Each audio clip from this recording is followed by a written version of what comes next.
말씀은 사도행전 13장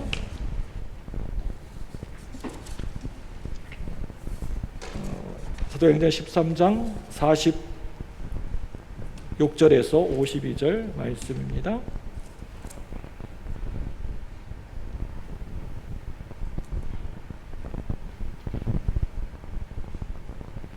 사도행전 13장 46절에서 52절 말씀 보도록 하겠습니다. 신약 성경, 제가 가지고 있는 성경은 211쪽쯤에 있습니다. 13장 46절에서 52절 말씀입니다. 한 절씩 교독하도록 합니다. 제가 먼저 46절 말씀 먼저 읽습니다. 바울과 바나나가 담대히 말하여 이르되 하나님의 말씀을 마땅히 먼저 너희에게 전할 것이로되 너희가 그것을 버리고 영생을 얻기에 합당하지 않는 자로 자처하기로 우리가 이방인에게로 향하노라. 주께서 이같이 우리에게 명하시되 내가 너를 이방의 빛으로 삼아 너로 땅끝까지 구원하게 하리라 하셨느니라 하니, 이방인들이 듣고 기뻐하여 하나님의 말씀을 찬송하며 영생을 주시기로 작정된 자는 다 믿더라.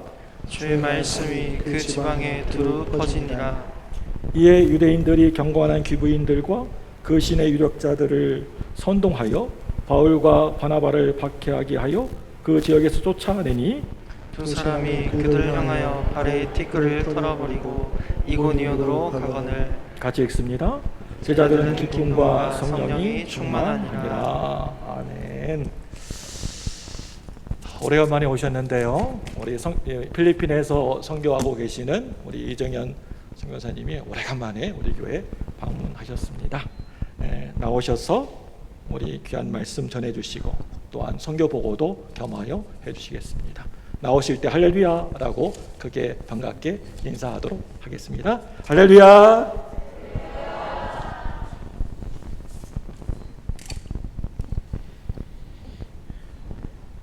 너무너무 반갑습니다.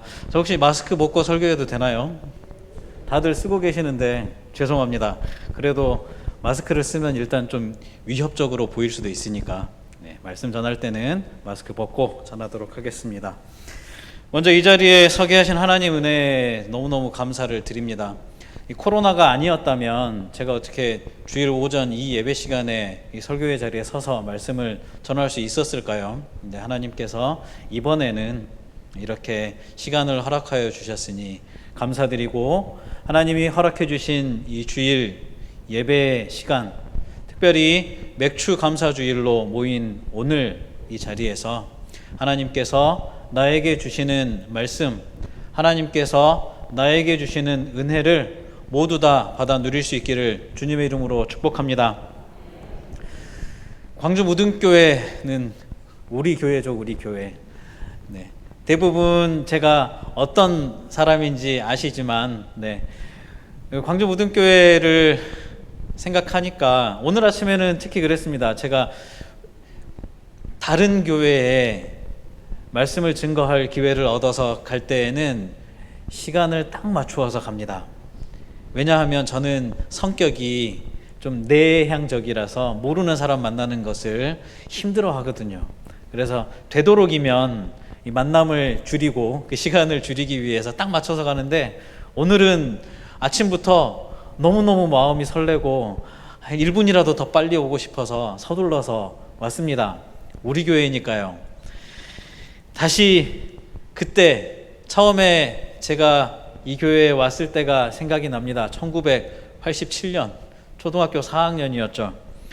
초등학교 4학년짜리가 우리 무등교회에 와가지고 배고픈 다리에서 새롭게 인생을 시작을 했는데, 그때 우리 주일학교 선생님들이 생각이 나요. 정효숙 선생님이라고 지금은 미국에서 살고 계시는 걸로 알고 있는데, 정효숙 선생님을 시작을 해서 우리 천강자 집사님, 그때는 집사님이셨는데 집사님, 그리고 임성도 장로님, 그리고 또 많은 우리 집사님들과 권사님, 장로님들이 저희 주일학교 교사로서 저를 키워주셨던 생각이 납니다. 그런데 더더욱 황송한 것은 그분들에게는 여전히 제가 꼬맹이인데 초등학교 4학년 말도 지질이 안 듣고 콧질질 흘리고 온갖 교회에서 사고란 사고는 다치고 다니던 꼬맹인데 이제 선교사가 되었다고 선교사님이라고 불러주시고 목사님이라고 불러주시고 저를 그렇게 세워주시는 모습을 보면서 너무너무 황송하다는 마음이 듭니다. 우리 교회 참 오래간만에 왔는데요. 여전히 그대로인 것들은 그대로이고 여전히 계시는 분들은 그대로 계시고 또한 몰라보게 달라진 교회의 모습은 정말 다음 세대의 리더십으로 하나님께서 변화시켜 가시는 그 모습이 새로운 것 같습니다. 광주 무등교회가 예전에 제가 와서 자랄 때 그때하고는 비교도 할 수 없을 정도, 그리고 저희 아버지께서 섬기시던 그 모습과는 또 한층 달라진 모습으로 교회 주위의 환경도 너무나 달라진 모습을 보고 새로운 변화의 모습은 여전히 우리 무등교회에 불어닥치고 있구나라는 사실을 느꼈습니다. 그런 지금을 우리는 살아가고 있는데요. 안타깝게도 우리는 지금 평생 상상조차 해보지 못했던, 경험도 해보지 못했던, 인생을 70년, 80년 살아오신 우리 어르신들도 단 한 번도 경험해보지 못했던 세상을 살아가고 있습니다. 팬데믹이라는 이름으로 온 세상을 뒤덮은 바이러스가 우리를 짓누르고 있죠. 누가 이런 모습으로 예배드릴 거라고 상상이나 했겠습니까? 모두 다 마스크를 벗고 가까이 앉아서 반갑게 껴앉지도 못하고 예배드리고 함께 식사의 교제를 나누며 식탁의 교제와 많은 교제의 시간을 통해서 우리가 함께 성장해 나가는 그러한 모습이 다 사라지게 될 줄 누가 상상이나 했겠습니까? 근데 재밌는 것은요, 너무나도 자연스럽게 우리 모두의 마음속에 이 모든 것이 지나가면 원래대로 돌아갈 것이다 라는 생각을 한다는 거예요. 저도 그렇게 지난 1년을 버텼고 또 우리나라에 들어와서 또 이렇게 버티고 있습니다. 비록 이런 충격적인 모습으로 우리가 예배를 드릴 수밖에 없지만 이 모든 것들이 지나가면, 코로나가 잡히면 원래대로 돌아갈 것이다 라고 생각을 하고 있는 거죠. 하지만 그렇게 될 거라는 기대는 일찌감치 버리는 게 좋을 것 같습니다. 그렇게 되지 않을 수도 있을 것 같아요. 왜냐하면 세상이 이 코로나를 통하여 사람들을 변화시켰고 교회를 변화시켰고 세상을 변화시켜버렸기 때문입니다. 이제는 이 모든 것들이 지나가더라도 원래 우리가 살았던 그 세상이 아니라 다른 일상이 펼쳐질 것이 거의 확실합니다. 2년 만에 우리나라에 다시 돌아와서, 코로나 이전에 우리나라에 왔다가 간 다음에 다시 왔을 때는 코로나가 뒤덮은 세상이었는데, 우리나라의 분위기가 너무너무 달라졌다는 것을 느꼈습니다. 세상이 이제는 완전히 불신과 의심과 거절과 피해의식과 분노, 이런 것들로 가득 채워져 있는 거예요. 사실 필리핀은 지금 하루 확진자 숫자가 적으면 6,000명, 7,000명, 좀 많다 싶으면 10,000명을 넘어가거든요. 날마다 이 숫자가 왔다 갔다 하는 가운데 어떤 특별한 희망도 대책도 없는 상태에서 살아가요. 그런데 우리나라에 제가 왔을 때 확진자 숫자가 600명, 500명 왔다 갔다 하던 때였는데, 어느 공간을 가더라도 모든 사람들의 마음속에 이 안에는 확진자가 있을 가능성이 있다. 어느 식당, 어느 카페, 어느 교회에 가더라도 무조건 이 전제가 깔려 있어요. 그렇기 때문에 어떻게 해야 됩니까? 마스크를 못 벗어요.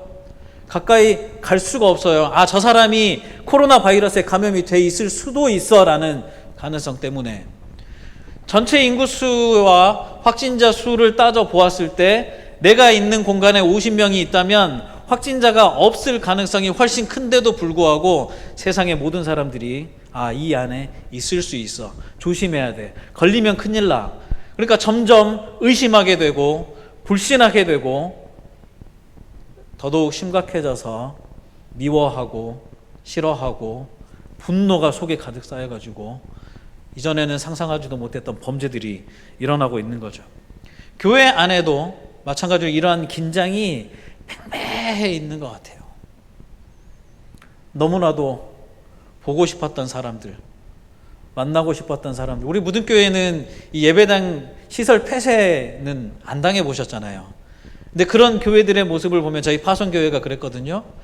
교회가 폐쇄되어서 모일 수가 없다니요. 참, 이런 세상 속에서 우리가 지금 예배를 드리고 있습니다. 예배가 끝나고 집에 가더라도 똑같은 상황이 펼쳐지는 거죠. 하지만 사랑하는 우리 믿음의 형제 자매 여러분, 우리가 절대로 잊지 말아야 될 것이 하나가 있는데, 그것은 하나님은 사랑이시라는 진리입니다. 하나님은 사랑이십니다. 그리고 우리는 그 사랑의 하나님이 창조하신, 사랑의 하나님이 창조하신 피조물이면서 동시에 죽음에서 건져내신 생명의 씨앗들입니다. 이 자리에 앉아 계신 여러분 한 사람 한 사람이 모두 다 사랑이요 생명을 품고 있는 사람들이라는 의미입니다. 그러므로 사랑하는 성도 여러분, 이 사실을 잊어버리지 마십시오. 세상 모든 사람들이 의심하고 미워하고 거절할지라도 우리만큼은 하나님이 심어주신 이 사랑, 우리는 하나님의 형상대로 하나님이 창조하신 피조물이잖아요. 그 본질을 잊지 않으시기를 주님의 이름으로 축복합니다. 하나님의 형상대로 살아가는 것, 그것이 하나님께서 우리에게 기대하시는 모습이거든요.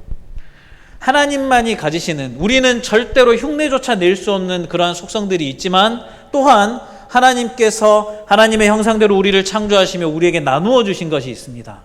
거룩하고 의롭고 진실하고 선하고 아름다움을 추구하는 본성, 그리고 사랑으로 가득 차서 우리 주위에 있는 모든 것들을 품어 안을 수 있는 이 속성을 우리에게 나누어 주셨음을 기억하시기를 바랍니다. 사랑의 하나님이 우리를 사랑해야 하는 존재로, 사랑의 하나님이 거룩하고 의롭고 진실하고 선하고 아름다운 존재로 우리를 만드셨으니 그대로 살아갈 수 있기를 주님의 이름으로 축복합니다. 맥주 감사주일이에요. 우리의 첫 열매를 하나님께 드려 감사하는 날, 하나님의 주권을 인정하며 겸손히 엎드려 영광과 감사를 올려드리는 날입니다. 오늘 그 감사의 마음이 가득 차서 이 자리에 다들 나오신 줄 믿습니다. 그래서 여러분들의 표정이 그 어느 때보다도 밝고 기대가 넘치고 행복한 줄 믿고 싶습니다. 농담이고요. 행복한 얼굴로 제가 너무 심각한 이야기만을 해서 표정들이 자 그럼 이제 싸우러 나가면 되는 건가? 뭐 이런 표정들이신 것 같아서 자 이제 감사로 행복으로 우리의 얼굴을 가득 채우고 제가 들고 온 감사의 소식을 함께 보면 좋겠는데요. 저희 집사님 사진 좀 보여주시겠습니까? 필리핀에 선교사로 파송을 받아서 갔는데 딱히 정해진 사역지도 없었고, 그리고 내가 무엇을 할지 누구와 어떻게 할지 결정이 되지 않은 상태에서 하나님이 보내시는 그곳으로 무작정 떠났습니다. 다음 사진 보여주십시오. 필리핀 이게 먼저 나오나요? 지도가 나와야 되는데 저 지도 보겠습니다. 지도가 필리핀 전체 지도입니다. 보시다시피 대륙과 연결되지 않은 섬나라예요. 7,107개로 이루어진 섬나라고, 저희가 있는 곳은 지도의 중앙의 살짝 위쪽 푸르딩딩한 부분 있죠? 저 부분을 비콜 지역이라고 부르는데 그곳에 있습니다. 다음 사진이요. 사진 넘겨주세요. 아까 요 사진은 저희 파송 예배 때, 그러니까 저희가 막둥이가 10개월일 때 필리핀으로 넘어갔거든요. 파송 예배 드리고 찍은 사진이고, 다음 사진이요. 반가운 얼굴들이 많이 보이실 겁니다. 인천공항입니다. 필리핀으로 떠나던 날 광주에서 대식구가 출동을 해가지고 집안의 경사잖아요. 그래서 사진 찍고 나갔습니다. 다음이요.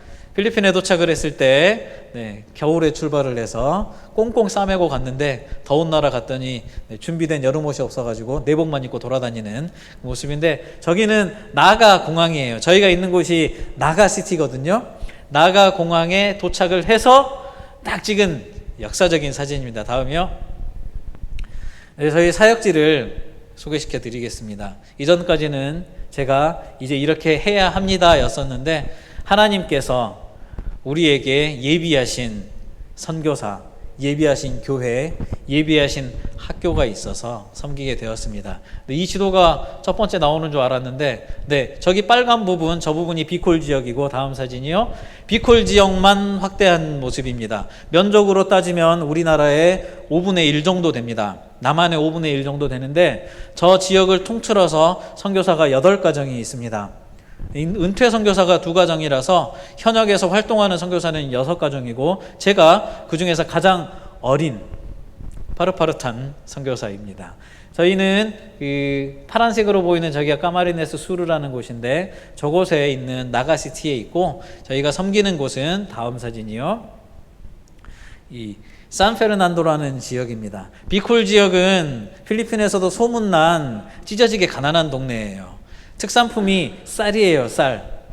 그냥 온 지역이 거의 다 평야지대로 채워져 있고 쌀 농사를 1년에 3번씩 지어가며 쌀을 주력으로 생산하는 곳입니다. 그래서 사람들이 교육의 수준도 떨어지고 쌀 농사만 지어서 먹고 사는 그런 곳이고요.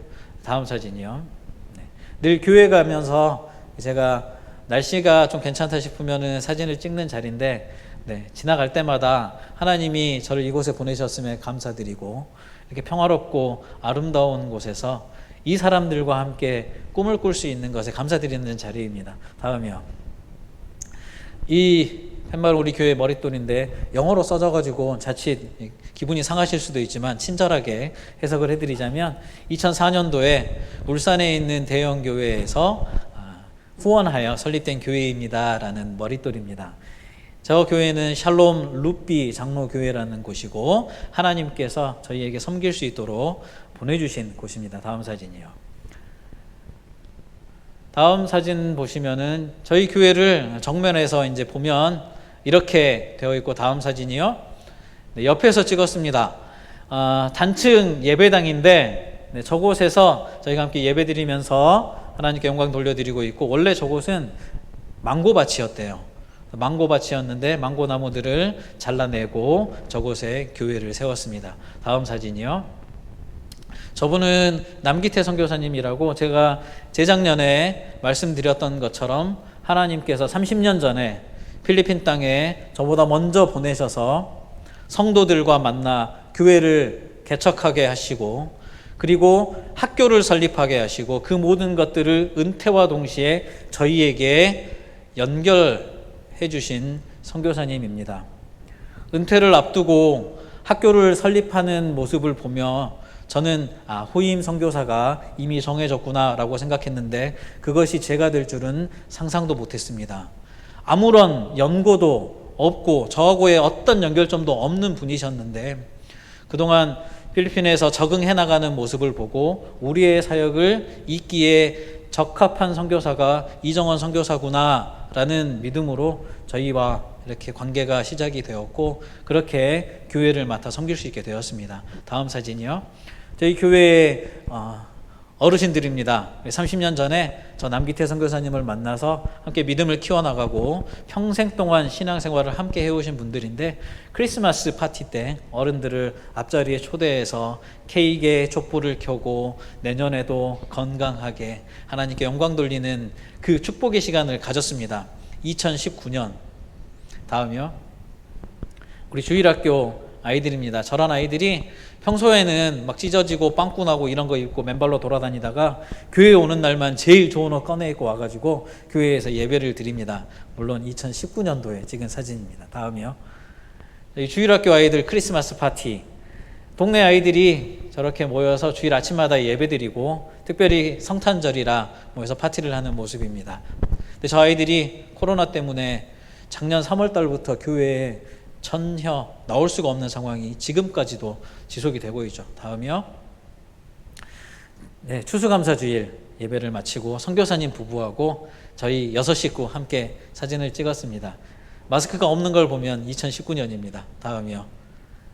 그리고 이제 작년 추수감사주일 예배를 마치고 찍은 사진입니다. 저희 성도들이 전부 다 나오지는 못했고요.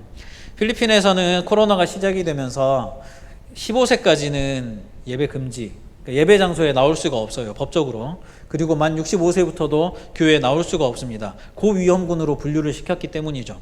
그래가지고 3월부터 작년에 제 기억에 11월 27일이 추수감사주일이었는데 그때까지 교회에 나올 수가 없었어요. 그랬는데 온 성도들이 우리는 언제 교회 가냐, 우리 주일학교 아이들은 언제 교회 가냐 이렇게 하던 차에 추수감사주일을 맞아서 하나님 이번만큼은 우리 모든 성도 함께 모여서 감사드릴 수 있도록 허락해달라고 기도하고 모였습니다. 정말 모든 성도들이 다 나왔으면 좋겠지만 나올 수 있는 사람들은 다 나와서 예배드리고 사진을 찍었습니다. 네, 다음 사진이요. 청년들이에요. 저 중에는 아장아장 유치원도 들어가기 전에 교회에 나오기 시작해서 청년이 되어서 대학생으로 자라있는 저 친구들이 지금 참 고맙게 잘 자라서 많은 일들을 섬기고 있습니다. 다음 사진이요. 여기는 이제 아까 예배당 맞은편에 있는 건물인데 지금 학교로 사용을 하고 있습니다.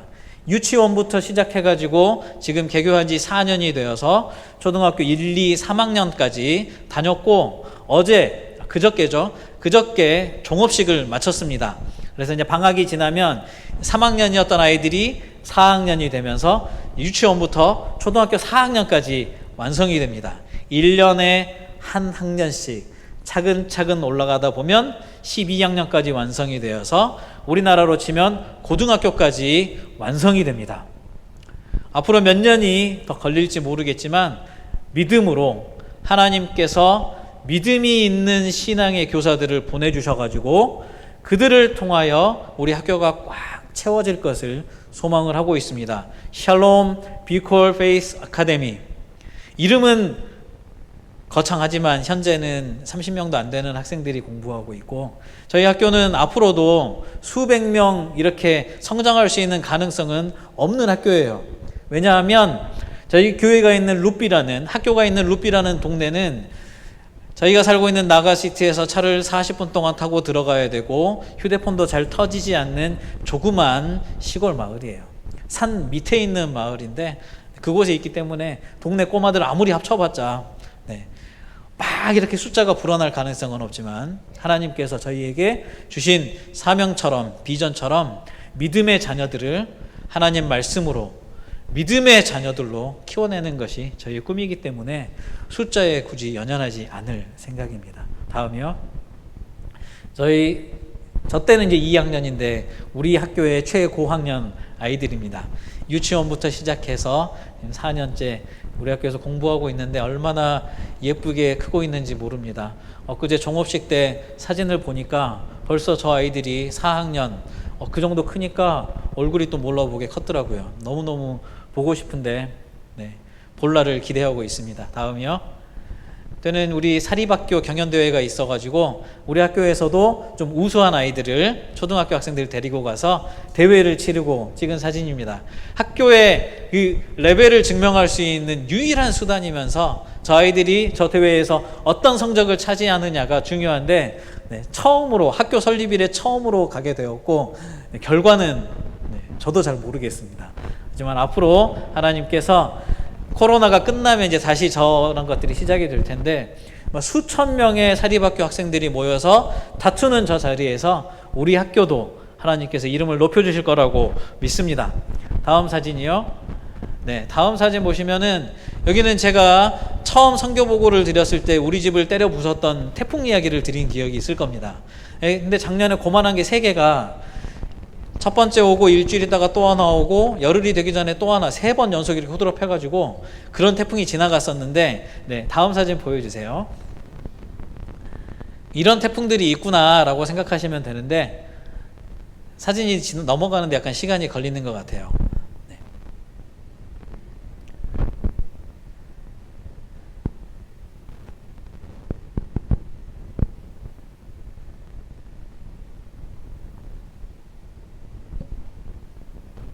집사님 다음 사진이 혹시 없으면 X표 해주실래요? 있습니까?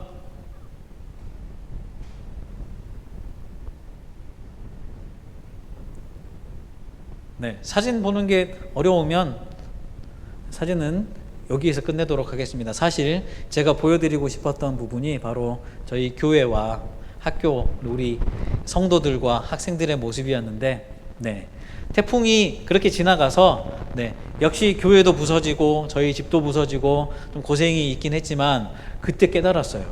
네, 태풍이 이렇게 연속으로 때리고 지나가니까 아, 태풍은 이렇게 대비하는 거구나. 훈련의 중요성을 깨달았죠. 사진을 쭉 넘겨가지고 보면 촛불, 십자가에 촛불 있는 이런 사진이 있거든요. 거기로 넘어가 주실래요? 뭐 태풍 사진 봐봤자 서로 가슴만 아프고 아, 고생하는구나 뭐 이런 생각만 드실 테니까 네, 순서대로 사진이 넘어가고 있네요. 네, 저렇게 되었습니다. 교회들이 좀 네, 많이 부서지고 했었는데 쭉 넘어가시면 이제 우리 다시 교회의 사진이 나올 겁니다. 성도들의 모습이.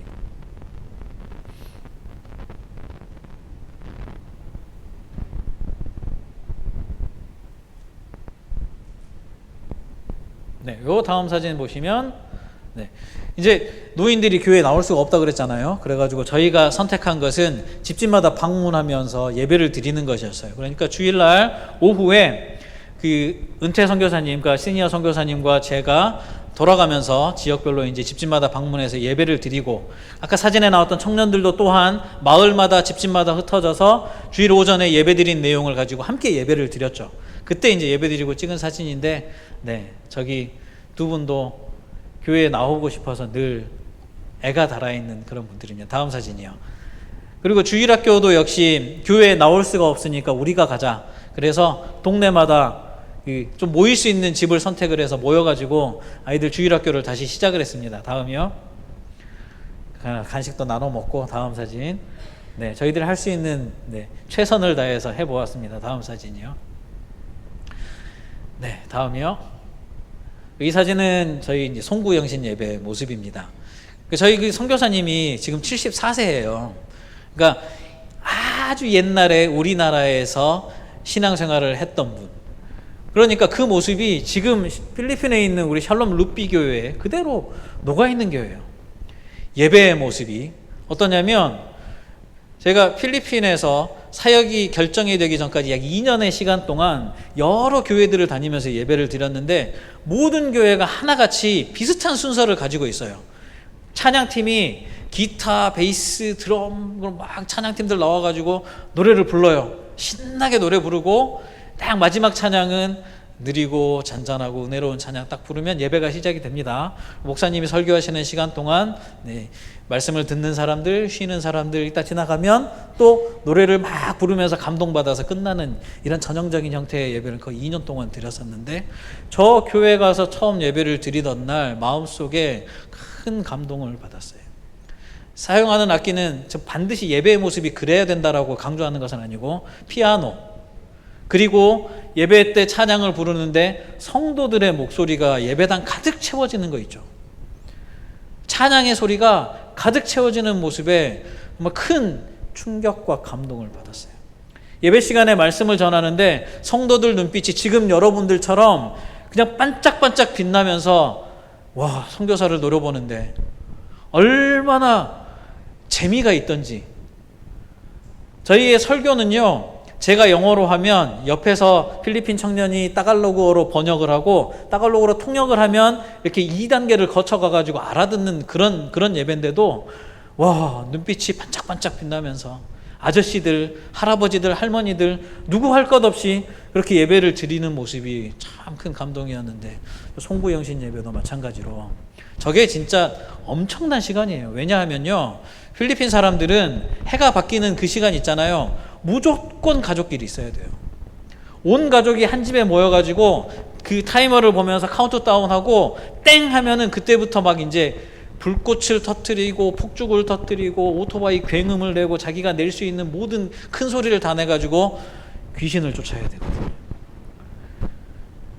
이상한 미신인데 그 나라의 문화고 전통이더라고요. 그래서 그 시간에 함께하지 않는 가족, 누가 그런 사람을 가족으로 인정하고 좋게 쳐다보겠습니까? 저기 있는 저 사람들이 그 자리를 박차고 나와서 한 해의 마지막과 한 해의 시작을 하나님과 함께한 사람들이에요. 물론 교회에서 우리가 따로 모여서 예배를 드리지만 자정이 딱 지나고 땡 하잖아요. 자정이 되면 주위 온 동네, 온 나라가 전쟁이 난 것처럼 막 시끄럽거든요. 그 안에서 우리가 한 해를 살아가며 지었던 모든 죄악, 모든 더러운 것들을 하나님 앞에 토해놓고 하나님 앞에서 해결받고, 그리고 새로운 한 해를 믿음으로, 기도로, 하나님과의 약속으로 시작하는 날이 바로 저 날이더라고요. 저 솔직히 우리나라에서 부교역자로 생활하면서 송구영신 예배를 드릴 때마다 너무너무 힘들었거든요. 그랬는데 정말 저 시간이 왜 필요한지를 필리핀에 가서야 깨달았습니다. 다음 사진 보여주십시오. 자기 죄를 종이에 기록하고 그것을 십자가에 못 박는 그런 모습이고요. 다음이요. 저 아이들도 함께 나와서 다 어떤 죄를 적었는지는 모르겠어요. 하나님께 어떤 기도의 제목을 적었는지 모르겠지만 함께 저렇게 시간을 보냈습니다. 다음 사진이요. 네, 저 때가 처음으로 루피교회 송구예신 예배에 참석한 날이라 사진인데, 다음이요. 끝났습니다. 얼마나 감사한지 모릅니다. 저는 솔직히 말씀드려서 어느 것 하나 내어놓을 수가 없는, 어디 가서 자랑할 만한 것 하나 없는 목사인데, 필리핀에 가서도 제가 한 게 없어요. 그냥 적응하기 위해서 몸부림쳤고, 선교사에게 가장 필요한 것은 언어를 자유자재로 구사하는 거니까 언어를 배우기 위해서 최선을 다했고, 하나님께서 그때 맡겨주시는 일들 기쁨으로 감당했을 뿐이고, 아무것도 이름이 드러날 만한 그 어떤 것도 한 것 없고 그냥 조용히 살고만 있었는데, 그리고 제가 품고 있는 이 비전, 학교를 세워서 믿음의 자녀들을 키워내겠다는 이 비전 하나로 기도만 하고 있었을 뿐인데, 하나님이 제가 세우지 않은 교회를 섬기게 하시고 제가 세우지 않은 학교를 또한 맡아서 섬길 수 있도록 던져주신 것이죠. 교육부의 인가를 받기 위해서 필요한 서류가 매년 이만큼씩이랍니다. 아직 필리핀 말도 서툴어서 제 앞가림도 못하는 선교사가 학교 설립을 추진하고 교육부 인가를 받기 위해서 겪어야 할 그 수없이 많은 고난과 어려움들을 서류 뭉치만 해도 이만큼인데 한 번에 넣는다고 되는 게 아니라, 넣으면 이게 안 됐으니까 새로 해오세요. 이 과정을 정말 몸에 사리가 생기도록 반복해야 되는데, 모든 것들을 넘어서 학교를 던져주신 것, 이것만으로도 저는 하나님 앞에 불만이요 있을 수가 없어요. 이렇게 한국에 와서 우리 사랑하는 광주 무등교회 성도들 앞에서 우리 교회를 보여주고, 우리 학교를 보여주고, 우리 성도들을 보여주고, 또 우리 학생들을 보여줄 수 있는 이것만으로도 저는 얼마나 감사한지 모릅니다. 특별히 그것이 맥주 감사절이기에 하나님께서 오늘 정말 나를 제대로 받아서 우리 사랑하는 성도들 만나게 해주셨구나 라고 감사를 올려드립니다. 사진으로 보여드린 것처럼 저는 사실 교회의 담임 목회자로 섬기겠다는 비전을 가진 적은 없습니다만, 하나님께서 양들을, 성도들을 저에게 맡겨주셨기 때문에 이제 맡겨주신 하나님께 충성하는 목회자로 살고 싶은 소원을 마음에 품고 있습니다. 또한 우리 학교에서는 필리핀의 공교육, 국립학교들 보잖아요. 난리도 아니에요. 얼마나 음란하고 얼마나 더럽고 얼마나 정신사나운지 몰라요. 카톨릭이, 우리 비콜 지역은 스페인이 필리핀을 지배하기 위해서 상륙했을 때 가장 먼저 상륙한 곳이거든요. 그래서 카톨릭 사제들이 십자가를 들고 제일 먼저 들어와서 성당을 만들고 이랬던 곳이 저희 비콜 지역이에요. 스스로를 찐 카톨릭이라고 부르고, 자기들을 우리는 거의 광신도하고 같은 급이라고. 부르는 사람들이 비콜 지역의 카톨릭 신자들이거든요. 그런 사람들이 바글바글한 곳에서 예수님의 십자가를 믿는 그 아이들이 살아가야 할 미래를 생각해 보십시오. 지옥 불구덩이죠, 진짜. 그 속에서 저는 그 아이들 건져내고 싶어요.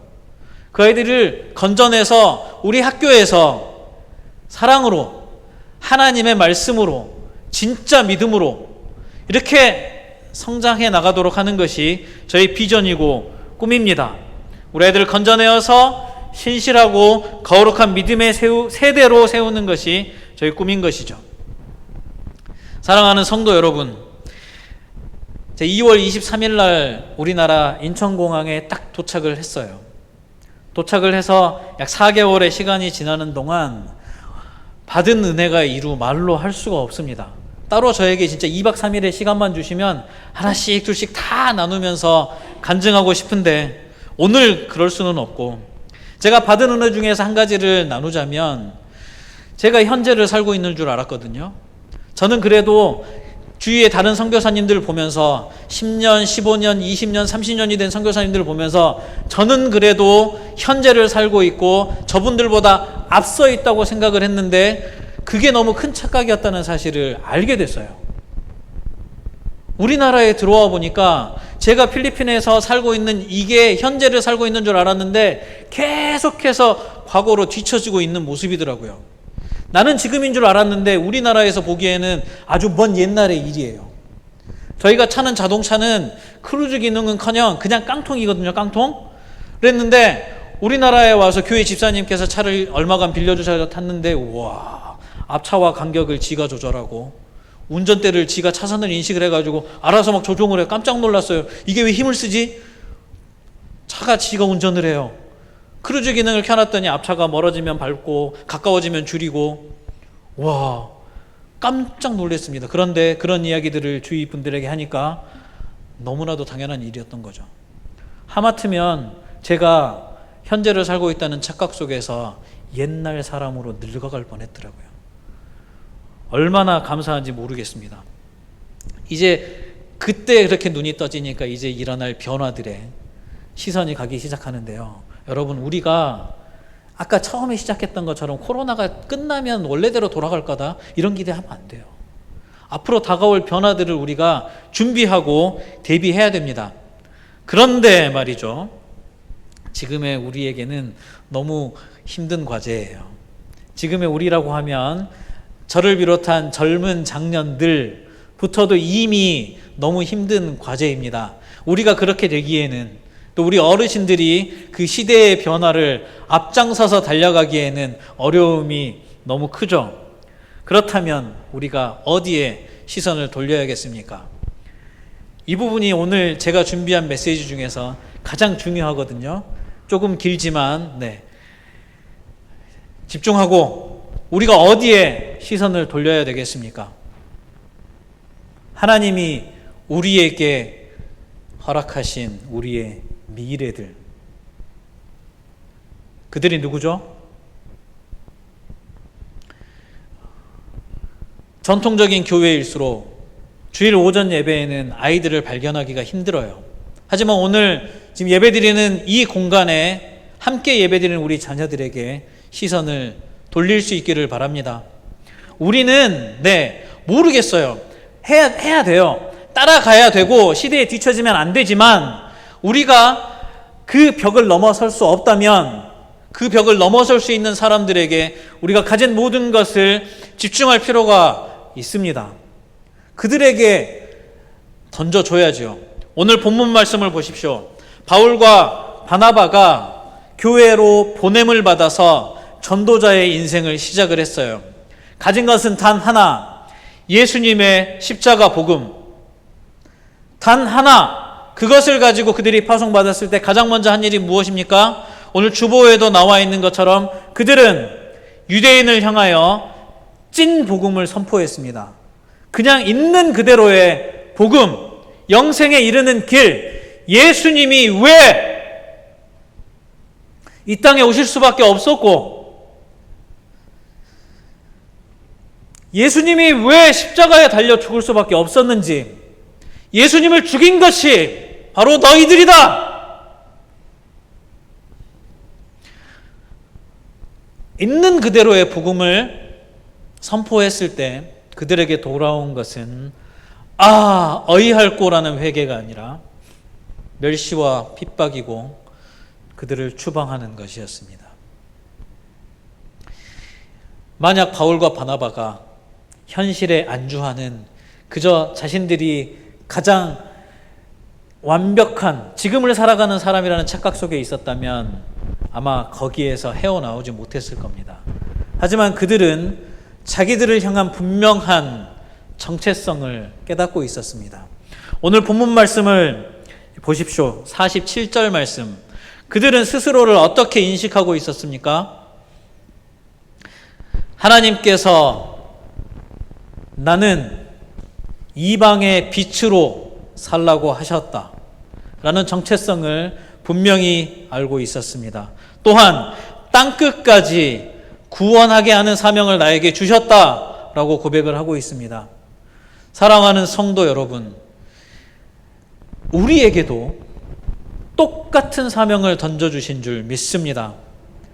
여기에 있는 어떤 특별한 사람이 아니라 여러분 한 사람에게 너는 이방의 빛이다. 너로 땅끝까지 구원하게 할 것이다. 라고 하나님께서 말씀하신 줄 믿으시길 바랍니다. 이 일에는 예외가 없어요. 이 일에는 예외가 없고 우리 모두가 이방의 빛이라는 사실을 깨닫고 달려나가야 합니다. 본문 말씀이 우리에게 보여주고 있는 것이 그거예요. 이방의 빛이기 때문에 유대인들이 아무리 자기들을 핍박하고 자기들을 멸시하고 이 복음을 받아들이지 않더라도 그 자리에 머물러 있지 않았어요. 발에 티끌을 떨어버리고 이고니온으로 가더라. 무슨 말씀입니까? 이방의 빛으로 본분을 다하기 위하여. 지금 내가 생각했던 이 모습이 이 반응이 아니었을지라도 복음을 전하기 위해 떠난 것이죠. 우리에게도 하나님께서 동일한 도전을 던져주시는 줄 믿습니다. 우리가 지금까지 시도해왔던 것들, 우리의 나의 지금의 모습으로 변화되지 않았던 어떤 것이 있다면 변화를 줘야죠. 다르게 파고 들어가야죠. 지금의 내 모습이 성공적이다. 그렇지 않다면 바꿔나가야죠. 하나님께서 오늘 맥주감사주일에 함께 모여 예배드리면서 우리에게 이제는 뒤처지지 말고 다시 달려나가라 말씀하실 때 특별히 우리 자녀들에게 시선을 돌리고 그들이 시대를 앞서 나갈 수 있도록 온 힘을 다할 수 있기를 주님의 이름으로 축복합니다. 예수님의 탄생부터 예수님의 생애와 그리고 십자가, 부활의 역사와 예수님이 이 땅에 남아서 제자들과 보내신 시간들, 그리고 너희는 땅끝까지 이르러 복음을 전파하라 하신 대위임령까지, 그리고 어떻게 되었습니까? 믿음의 형제 자매들이 핍박을 피해서 온 세상에 퍼지는 디아스포라, 그로 인한 복음의 확산. 아니 이보다 더 급변하는 세계가 또 어디 있겠습니까?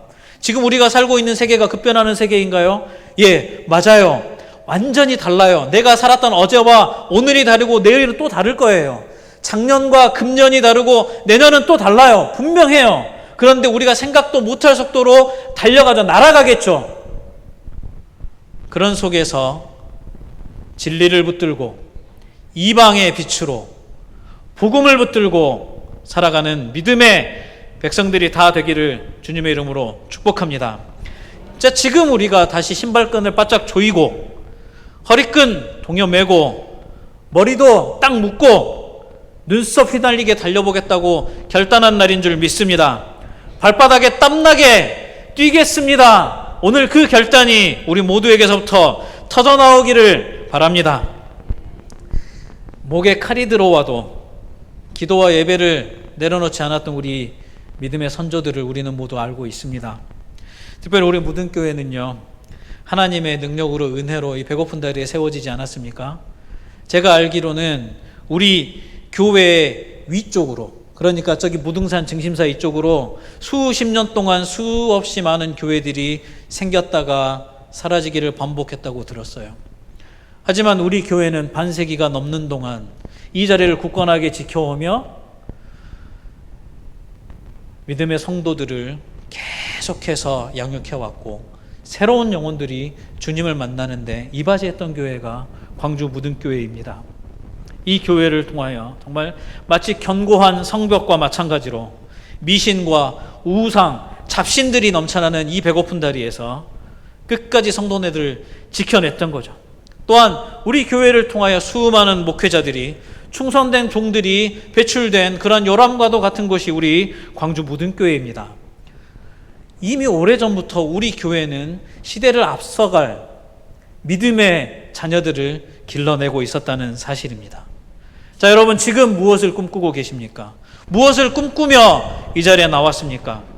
여전히 우리 하나님은 우리를 향한 소망과 꿈을 거두지 않으셨음을 믿습니다.